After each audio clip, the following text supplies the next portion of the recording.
Hi guys, welcome back to my YouTube channel Let's Crack NEET.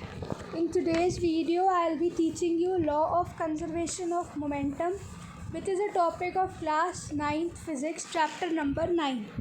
What I'll be teaching you is chapter 9 of physics. कौन सी class का? Class 9th का. What is the topic? Topic is law of conservation of momentum. Alright, कोई भी law जब भी पढ़ते हैं किसी भी चीज़ में, फिज़िक्स में या केमिस्ट्री में या बायोलॉजी में, we have to write the statement. Okay, let us see what is the statement of the law of conservation of momentum. Write down according to this law, when two or more bodies act upon one another,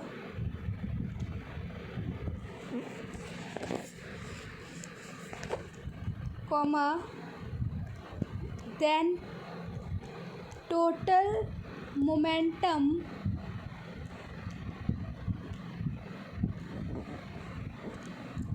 remains constant, or you can write conserved, provided that, what is the condition? Provided that no external forces are applied. So this is my statement which you have to write, copy down first, and now I am explaining it. What is law of conservation of momentum? बेटा इस law के हिसाब से जब let us see, suppose दो bodies, ये body है एक और ये है दूसरी body, ठीक है.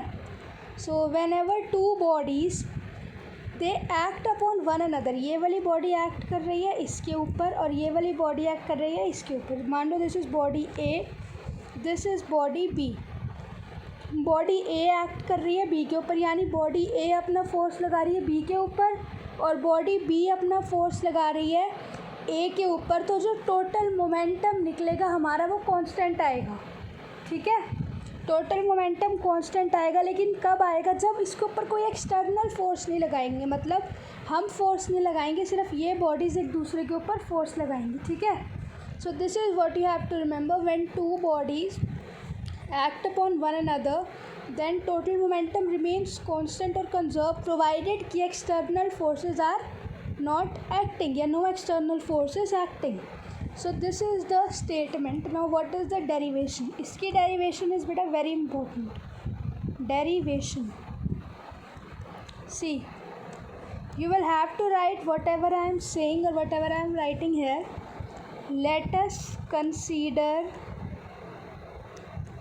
बेटा ये मैं आप लोगों के लिए लिख रही हूँ, इसलिए start making your notes. लिखते जाइए इस चीज़ को, वरना मैं सिर्फ बोल के भी समझा सकती हूँ.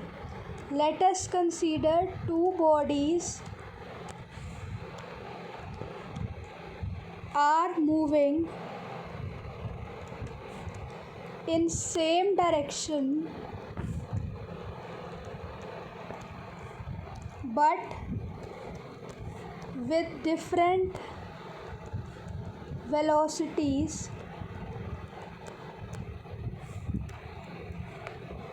ठीक है. तो जो दो बॉडीज़ थी, बॉडी ए और बॉडी बी, दोनों सेम डायरेक्शन में चल रही है. कैसे? मान लो ये बॉडी ए है, ये बॉडी बी है, ये भी इस डायरेक्शन में जा रही है, ये भी इस डायरेक्शन में जा रही है, लेकिन दोनों की वेलोसिटीज़ अलग है. मान लो इसकी इनिशियली चल रही है ना, तो इसकी ले लो बेटा इनिशियल वेलोसिटी है u1 और इसकी बेटा इनिशियल वेलोसिटी है u2. इसका मास है m1, इसका मास है m2. फर्स्ट बॉडी को 1 ले लिया, सेकेंड बॉडी को 2 ले लिया, ठीक है. इनिशियली चल रही है दोनों सेम डायरेक्शन में, लेकिन वेलोसिटीज़ अलग अलग है. You will have to write all these things, मैंने लिख दी है, ठीक है. So now we can write momentum of first body. First body will be m1u1। Initially बात हो रही है बेटा ये।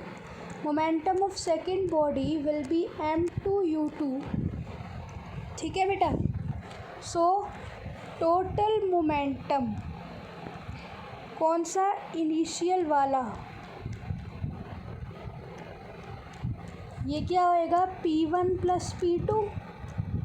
मोमेंटम क्या होता है, mass into velocity, m1u1 plus m2u2। इतनी बात क्लियर है बेटा? ठीक है। उसके बाद मान लो ये जो दो बॉडीज़ थी, बॉडी 1 बॉडी 2, ये दोनों बॉडीज़ आपस में टकरा गई। कैसे टकरा गई, ऐसे 1 आगे चलती चलती यहाँ पे 2 तक पहुँच गई and these both bodies collide. So you will have to write, suppose the two bodies 1 and 2 they collide in time t, so velocity क्या हो जाएगी, v1 v2। इनिशियल से बच के वो फाइनल हो जाएगी। ठीक है बेटा। सो उस केस में हमने क्या लिखना है कि total momentum of first body होएगा m1 v1, मास तो सेम ही है ना, वेलोसिटीज चेंज हुई हैं। मोमेंटम ऑफ सेकेंड बॉडी होएगा m2 v2। सो p फाइनल किसका बेटा, p फाइनल, फाइनल ब्रैकेट में लिखना, उससे पहले लिखना टोटल। सो p टोटल फाइनल का कितना होएगा, m1 v1 plus m2 v2। हमें प्रूफ क्या करना है कि p इनिशियल टोटल और p फाइनल टोटल इक्वल है, तभी हम कह सकते हैं कि दोनों बॉडीज़ के मोमेंटम कंजर्व्ड है। ठीक है। सो पहला हम केस लेंगे, दो केस से बात करेंगे। केस 1 होएगा कि late the force F1 of first body acts on second body for time t,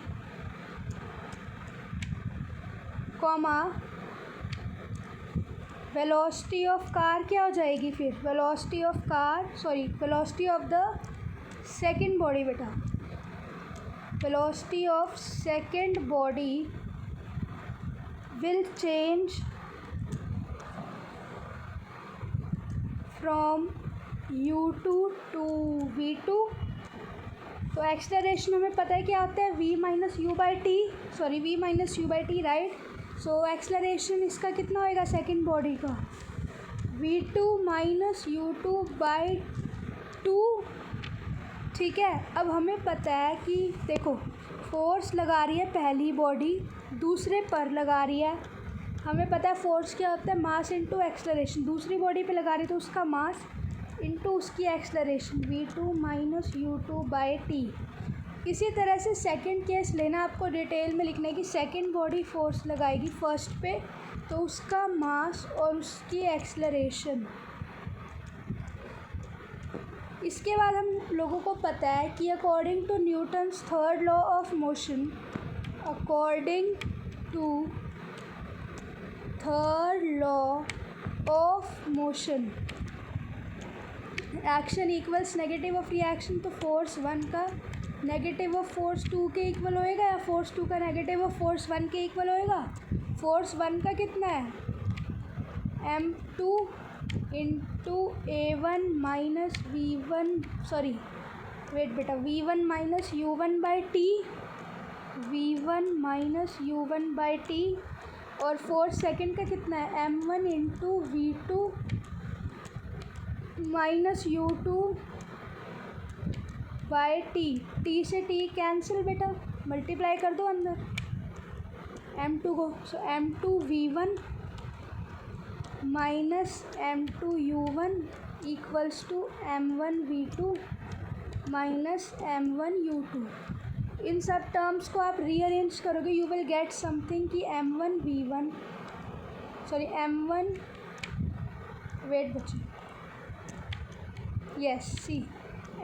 u1 plus m2 u2 equals to m1 v1 plus m2 v2। अब ये क्या है, ये है total momentum of the bodies before collision, और ये वाला second वाला है total momentum of the body after collision यानी कि टकराने के बाद। तो अब हमने क्या देखा कि दोनों बॉडीज़ का मोमेंटम टकराने से पहले और टकराने के बाद इक्वल आ गया, so we can say that total momentum of the body remains conserved on a condition कि we do not apply an external force. Okay, so बच्चों, this was about the law of conservation of momentum. In next video I'll be teaching you few numericals on this topic which are important from exam point of view. I hope you understood the topic very well. So like the video, do subscribe the channel, and thank you. Stay at your homes and stay safe. Bye bye.